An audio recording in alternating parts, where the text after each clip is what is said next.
কথাগুলো মন দিয়া শুনবেন।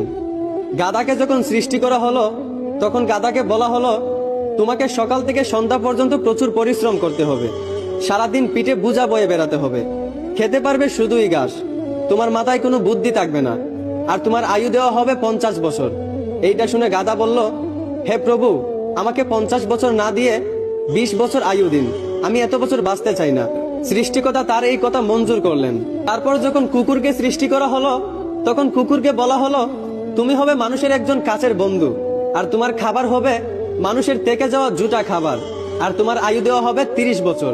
এইটা শুনে কুকুর সৃষ্টিকর্তার কাছে হাত জোর করে বলল, হে প্রভু, আমি 30 বছর বাঁচতে চাই না, আমাকে 30 বছর থেকে 15 বছর আয়ু দিন। সৃষ্টিকর্তা তার এই কথাও মঞ্জুর করলেন। তারপর যখন বানরকে সৃষ্টি করলেন তখন বানরকে বলা হলো, তুমি শুধু এই গাছ থেকে ওই গাছে ঝুলতে থাকবে আর মানুষকে বিনোদন দেওয়ার চেষ্টা করবে, আর তোমার আয়ু দেওয়া হবে 20 বছর।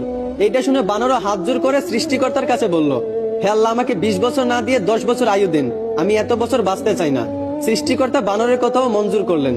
তারপর আসলো পুরুষের পালা। পুরুষকে যখন সৃষ্টি করা হলো তখন পুরুষকে বলা হলো, তুমি হলে প্রাণীদের মধ্যে সবচেয়ে বিচক্ষণ এবং বুদ্ধিমান, এই জন্য তোমাকে প্রাণীদের শিরোমণি করা হলো, আর তোমার আয়ু দেওয়া হবে 20 বছর।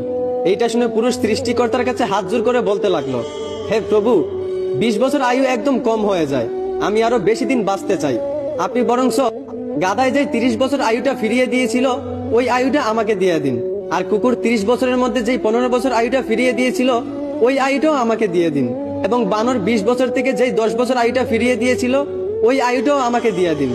সৃষ্টিকর্তা পুরুষের এই কথাগুলো মঞ্জুর করলেন। তারপর থেকেই ছেলেরা 20 বছর পর্যন্ত পুরুষ হয়ে বাঁচে, আর যেই 30 বছর গাধার থেকে চেয়ে আনা হয়েছিল সেই 30 বছর পরিবারের বোঝা পিঠে বয়ে বাঁচে, ঠিক একদম গাধার মতোই। বাকি 15 বছর সন্তানরা যা দেয় তা খেয়ে বাঁচতে হয়। যেমন একটা কুকুরকে মানুষ যা দেয় তা খেয়েই বাঁচে, ঠিক তেমনি একটা পুরুষও বাকি 15 বছর এইভাবেই কাটাতে হয়, ঠিক একটা কুকুরের মতোই। আর বাকি 10 বছর পুরুষদেরকে বানরের মতোই বাঁচতে হয়।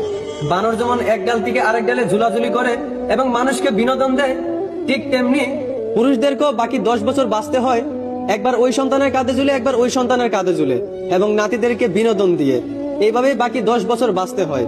এইটাই পুরুষের জীবন, এইটাই বাস্তবতা।